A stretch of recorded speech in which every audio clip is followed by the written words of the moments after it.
Good morning, friends. I am Akshay Rathod. Welcome to my channel civil IQ. Friends, आज हम civil engineering का paper देखें कि PG set का, और उसका सॉल्यूशन देने का मैं ट्राई करूँगा। और फ्रेंड्स, ये पीजी सेट का पेपर उस स्टूडेंट के लिए होता है जिस स्टूडेंट को मास्टर्स में एडमिशन लेना है, और गुजरात में इस तरह की एग्ज़ाम कंडक्ट की जाती है। ये एग्ज़ाम ज़्यादातर जून में और जुलाई में रहती है, पर इस साल फ्रेंड्स कोविड के चलते ये एग्ज़ाम लेट हुई है। फ्रेंड्स, मैं आपको बता देता हूँ कि इस एग्ज़ाम में आप 55 से 60 मार्क्स ला देते हो आउट ऑफ 100 में, तो आपका गवर्नमेंट इंजीनियरिंग कॉलेज में एडमिशन हो सकता है फ्रेंड्स। और मैं आपको बता देता हूँ कि बहुत ही अच्छा पेपर रहता है ये, तैयारी करने वाले स्टूडेंट के लिए ये बहुत अच्छा पेपर रहता है। और वो इजीली तो नहीं बोल सकते फ्रेंड्स, पर वो गवर्नमेंट कॉलेज में एडमिशन ले सकते हैं अच्छे मार्क्स लाने से। फ्रेंड्स, मैं आपको चलो हम फ्रेंड्स उसका सॉल्यूशन देखेंगे।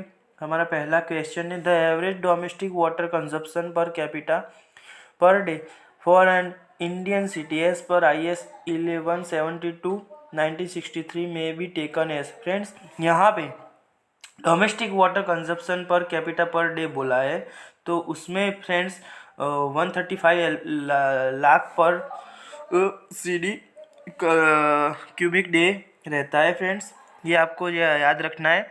फिर फ्रेंड्स दूसरा क्वेश्चन है, और फ्रेंड्स ये कोड में आपको 135 पर डे के लिए है, फिर 240 हॉस्पिटल के लिए है, फिर 270 भी है, और 180 भी है, और डिफरेंट क्राइटेरिया के लिए। पर यहाँ पे आंसर आ रहा है फ्रेंड्स 135। Okay friends, LPCD। फिर फ्रेंड्स दूसरा क्वेश्चन है, Imhoff cone is used to determine. Friend, ये इनहॉफ कॉन होता है जो सैटेलाइट सॉलिड के लिए होता है, वो याद रखना है आपको, ये सैटेलाइट सॉलिड के लिए रहता है। बिल्कुल यहाँ पे गलती ना कीजिए, यहाँ पे डायरेक्ट मेमोरी बेस्ड क्वेश्चन यहाँ पे पूछे जाते हैं, ज़्यादातर न्यूमेरिकल क्वेश्चन यहाँ पे नहीं होते, इसलिए ये पे एग्ज़ाम अच्छी तैयारी करने वाले स्टूडेंट के लिए एवरेज रहता है फ्रेंड्स, इसलिए मैं आपको बता देता हूँ फ्रेंड्स। तीसरा क्वेश्चन है, in analysis of statically indeterminate structure minimum value of work done is observed for. Friends, option यहाँ पे है bending moment, axial force, shear force और टॉर्सन मोमेंट। यहाँ पे फ्रेंड्स आपको ज़्यादातर सोचने का ही नहीं है, क्योंकि in analysis of statical indeterminate structure minimum value work done is observe for shear force friends. Okay friends, फिर यहाँ पे चौथा क्वेश्चन है फ्रेंड्स, द अरिथमेटिक चौथा question, the suitable method for forecasting population for young and rapidly development city के लिए। यहाँ पे फ्रेंड्स याद रखना, यंग और रैपिडली डेवलपिंग सिटी की यानी कि इन शॉर्ट स्मार्ट सिटी के लिए जियोमेट्रिक मीन मेथड होती है, और ओल्ड सिटी के लिए फ्रेंड्स अरिथमेटिक मीन मेथड होती है फ्रेंड्स। तो यहाँ पे आंसर आएगा बी, यंग रैपिडली सिटी के लिए जियोमेट्रिक मीन मेथड। फिर फ्रेंड्स पांचवा क्वेश्चन है, rupture stress is the stress corresponding to. यहाँ पे फ्रेंड्स मैंने एक बार मेरे लेक्चर में भी बोला था कि रप्चर स्ट्रेस होता है, उसे फ्रैक्चर पॉइंट, ब्रेकिंग पॉइंट भी कहते हैं, इसे फ्रैक्चर पॉइंट भी कहते हैं फ्रेंड्स। उसे तीन शब्दों में कहा जाता है, रप्चर, फ्रैक्चर और ब्रेकिंग। तो आप बिल्कुल याद रखिए, ये क्वेश्चन 2 से 3 बार आ चुका है गवर्नमेंट एग्जाम में, और आज भी ये नॉन गेट के एग्जाम में फिर से रिपीट हुआ है फ्रेंड्स, तो आप इस पर ज़्यादा ध्यान रखिएगा। फिर फ्रेंड्स छठा क्वेश्चन है, addition of pozzolana cement to cement. Option A, decrease workability, increase strength, increase heat of hydration, decrease curing time. Friends, workability कम होने से उस पर कोई इफेक्ट नहीं रहता, और वो addition of pozzolana to cement वो ज़्यादातर स्ट्रेंथ को इंक्रीज करने में यूज़ होता है, क्योंकि वर्कबिलिटी डिक्रीज करेंगे तो ऑल्टरनेटिव स्ट्रेंथ डिक्रीज हो जाएगा, तो ये शूट नहीं होता फ्रेंड्स। दैट्स वाई इसका ऑप्शन शूट होता है increase strength. Okay friends, then friends, in some tests each layer of concrete is compacted by the steel rod 60 centimetre long and 60 metre diameter. तो ये फ्रेंड्स गिनने वाला question था, और ये डायरेक्ट मेमोरी बेस्ड नहीं है, तो इसका आंसर आता है 25 times. Then friends, for the height of the 7 metre of which of the following retaining wall must be provide. तो फ्रेंड्स इसमें ऑप्शन दिए कैंटिलीवर, बट्रेस, काउंटरफॉर्ट और शेयर वॉल। फ्रेंड्स यहाँ पे एक बात आपको बिल्कुल याद रखनी है, कैंटिलीवर अप टू 6 मीटर के लिए होता है, 6 मीटर के लिए कैंटिलीवर होता है।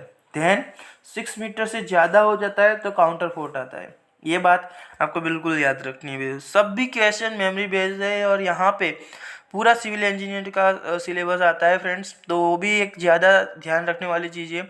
और इसमें मेन फोकस होता है एनवायरनमेंट और स्ट्रक्चर के सब्जेक्ट पर होता है, तो वो भी आपको याद रखना है फ्रेंड्स। फिर फ्रेंड्स एक क्वेश्चन यहाँ पे डिफरेंट आया है कि the highest moisture content is in, जिसमें हाईएस्ट मॉइस्चर कंटेंट किस में रहता है, तो गार्बेज, रबिश, हॉस्पिटल वेस्ट और एग्रीकल्चर वेस्ट। तो यहाँ पे आंसर की में आंसर है फ्रेंड्स, एग्रीकल्चर वेस्ट में हाईएस्ट मॉइस्चर कंटेंट रहता है। Then friends, the amount of reinforcement for main bar in slab is max based upon, ये फ्रेंड्स अच्छा क्वेश्चन है। The amount of reinforce for main bars in slab based upon, option A minimum bending moment, maximum bending moment, maximum shear force, minimum shear force. तो यहाँ पे answer है maximum bending moment पे रहता है। Then 11 question, clay soil are best compacted by. Friends तो इसमें आपको पता है कि ये आंसर यही रहता है कि नीडिंग के लिए ये क्वेश्चन, नीडिंग, उसे नीडिंग बोलते हैं फ्रेंड्स। ये जो पूरी प्रोसेस है ना, clay soil are best compacted, ये नीडिंग के, ये ज़्यादातर ब्रिक बनाने के लिए यूज होती है फ्रेंड्स, तो ये आप बिल्कुल याद रखिए। Then friends, the Reynold number is less than 200, the flow in a pipe is. तो फ्रेंड्स इसमें मैं आपको पूरा कॉन्सेप्ट क्लियर करवा देता हूँ कि पहले एक बात याद रखनी है कि इन पाइप एंड ओपन चैनल, तो ये बात आपको याद रखनी है। फिर फ्रेंड्स दूसरी चीज़ ये होती है, ये आपको पहले तो पाइप और ओपन चैनल की बात करनी है। फिर आपको यह याद रखना है कि जब रेनॉल्ड नंबर 2000 दिया होता है ना, तो पाइप की बात करते हैं वो लोग, और रेनॉल्ड नंबर जब 500 दिया होता है ना, तब ओपन चैनल की बात करते हैं। दैट मीन्स आपको ऐसे याद रखना है कि ओपन चैनल बड़ी होती है और उसमें रेनॉल्ड नंबर कम यूज़ करते हैं, और जब पाइप छोटी होती है और उसमें रेनॉल्ड नंबर ज़्यादा यूज़ करते हैं। इस तरह याद रखना है, तो आपको लेमिनार नंबर ऑब्वियसली पाइप के लिए 2000 आने वाला है फ्रेंड्स। ओके फ्रेंड्स, फिर 13वां क्वेश्चन है friends, generally a truss member is design for, ये बिल्कुल कॉन्सेप्ट वाला क्वेश्चन है कि truss member design for axial force के लिए होता है। Then friends, the maximum stress produce in a bar tapering section is at. Friends एक याद रखने वाली बात होती है कि टेपरिंग सेक्शन किसे बोलते हैं, तो इस टाइप का कोई सेक्शन होता है उसे हम टेपरिंग सेक्शन बोलते हैं फ्रेंड्स। इसमें maximum stress produce in bar of tapering section at maximum stress वहाँ पे प्रोड्यूस होता है जब स्मॉलर एंड होता है। तो यहाँ पे स्मॉल, ये बहुत बार क्वेश्चन आ चुका है और इंटरव्यू में भी ज़्यादातर ये लोग पूछते हैं फ्रेंड्स, इंटरव्यूअर पूछते हैं कि maximum stress produce in bar of tapering section at is at, तो स्मॉलर एंड पे ही रहता है फ्रेंड्स। ये एक क्वेश्चन मैंने बहुत बार देख चुका हूँ मैं एग्ज़ाम के पेपरों में फ्रेंड्स। दूसरा, फिर फ्रेंड्स ये इंस्ट्रूमेंट की बात है, ये हाइड्रोलॉजी का क्वेश्चन है कि lysimeter is an instrument used to. तो ये फ्रेंड्स ये बिल्कुल मेमोरी बेस्ड क्वेश्चन है कि लाइजीमीटर इवेपोट्रांसपिरेशन में यूज होता है। देन उसके फिर हाइड्रोलॉजी का क्वेश्चन है the mass curve method is used for. तो फ्रेंड्स ये याद रखना है कि मास कर्व मेथड रिजर्वायर कैपेसिटी के लिए यूज़ होती है, तो आप इसमें बिल्कुल गलती ना करिए फ्रेंड्स। उसके बाद क्वेश्चन है कि the entire river basin whose surface run off drain into the river is called friends. तो drainage basin, catchment area, watershed. जैसे कि फ्रेंड्स आप इसको कॉन्सेप्ट वाइज देखोगे ना, तो फ्रेंड्स इसका मतलब तो एक ही होता है, पर इसकी डेफिनेशन जब देने जाओगे ना, तो कैचमेंट एरिया भी डिफरेंट है, वाटरशेड भी डिफरेंट है, ड्रेनेज बेसिन भी डिफरेंट है, बट एक तरीके से आप देखोगे ना तो इसका मतलब तो एक ही रहता है, पर टेक्निकली टर्म्स के वाइज ये अलग रहते हैं। पर यहाँ पे आंसर आएगा फ्रेंड्स ऑल ऑफ अबव। उसके बाद फ्रेंड्स क्वेश्चन नया 18वां, what will be maximum moment at support. तो उसका आंसर है फ्रेंड्स WL²/12। यहाँ पे आप देखने जाओगे तो WL²/8 वो होता है यूनिफॉर्मली डिफॉर्म लोड के UDL के लिए। तो फ्रेंड्स उसके बाद WL²/2 ये डिफ्लेक्शन जब सिंपली डिफ्लेक्शन होता है उसके लिए होता है फ्रेंड्स, सिंपली सपोर्ट में। और WL²/24 वो फ्रेंड्स डिफरेंट क्वेश्चन के लिए रहता है। तो उसके बाद में बचा ऑप्शन WL²/12, तो आपका आंसर वही टिक लगाना है।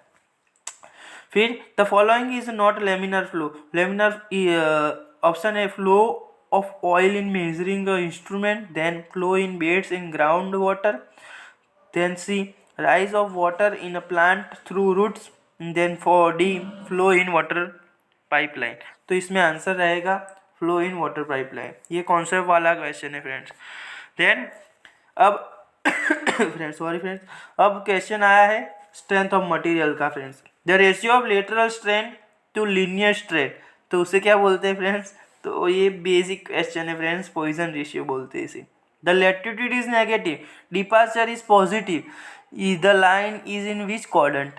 तो फ्रेंड्स ये आपको बिल्कुल जान लेना है कि द latitude is negative, then I पहले LD, ये इस तरीके से याद रखना है, L is negative then D is positive. तो इसमें फ्रेंड्स ये कौन से क्वाड्रेंट में आएगा? तो पहला क्वाड्रेंट वो होता है जिसमें दोनों पॉजिटिव रहते हैं। देन दूसरा क्वाड्रेंट आता है कि पहला नेगेटिव फिर पॉजिटिव, फिर तीसरा क्वाड्रेंट में दोनों नेगेटिव रहते हैं, फिर चौथे क्वाड्रेंट में पॉजिटिव नेगेटिव रहते हैं। तो इस तरीके से हम बनाते हैं, तो उसमें सेकंड क्वाड्रेंट आएगा ऑब्वियसली। उसके बाद फ्रेंड क्वेश्चन है the water prevention and control of pollution act was enacted is year of. तो आपको बिल्कुल याद रखना है फ्रेंड्स, ये ईयर ऑफ 1974 होता है। फिर 23 question number 23, tag on car method is used for. ये भी बिल्कुल इजी क्वेश्चन था, पता नहीं क्यों गलती कर दी है इसमें। Tag on car method is used for origin and destination study. फिर friends in RCC beam not provided with shear reinforcement may develop crack in its bottom incline roughly the horizontal at। तो ये जब भी crack की बात करते हैं ना तो फ्रेंड्स 45 एंगल ही लगता है, ये आपको बिल्कुल मन में ठान लेना है। फिर friends the moment required to produce a unit rotation at the simply support end of member called. Friends इसमें स्टिफनेस आता है क्योंकि फ्लेक्सिबिलिटी आती नहीं है, सेकेंड मोमेंट ऑफ इनर्शिया इससे मैच नहीं होता। फिर डिस्ट्रीब्यूशन फैक्टर तो पूरी डिफरेंट ही थिंग है, तो इसमें स्टिफनेस ही आता है फ्रेंड्स। फिर फ्रेंड्स 26 वाला question number 26, in moment distribution method the sum of distribution factor of all member meeting at joint any joint is always 1। ये बिल्कुल सिंपल क्वेश्चन है friends. Then 27 question number 27, the maximum shear stress occur on filament which make angle with the horizontal plane. इसमें maximum shear stress की बात करते हैं friends. तो उसमें मैक्सिमम शियर स्ट्रेस जब भी बात आती है तो 45 का एंगल बनाता है। उसके बाद which method is used for the removal of sulphur dioxide ammonia from the polluted air. तो यहाँ पे फ्रेंड्स वेट स्क्रबर होता है, वो मेथड से सल्फर डाइऑक्साइड और एमोनिया पॉल्यूटेड एयर बनाता है। फिर friends which of the following is indicate the warning sign. तो फ्रेंड्स यहाँ पे आपको बिल्कुल गलती नहीं करनी है कि वार्निंग साइन कौन सा है। तो वार्निंग साइन लेवल क्रॉसिंग है friends, no parking warning sign नहीं लगाना, यहाँ पे टिक लेवल क्रॉसिंग पे लगाना था।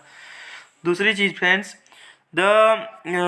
what will be the minimum value of factor of safety restoring a moment overturning moment in a cantilever retaining wall। तो friends यहाँ पे 1.55, जो कि ये क्वेश्चन फ्रेंड्स बाद में कैंसिल भी हुआ है तो यहाँ पे 2 ही आएगा फ्रेंड्स, ये बात आपको बिल्कुल याद रखनी है, यहाँ पे आंसर 2 ही आएगा।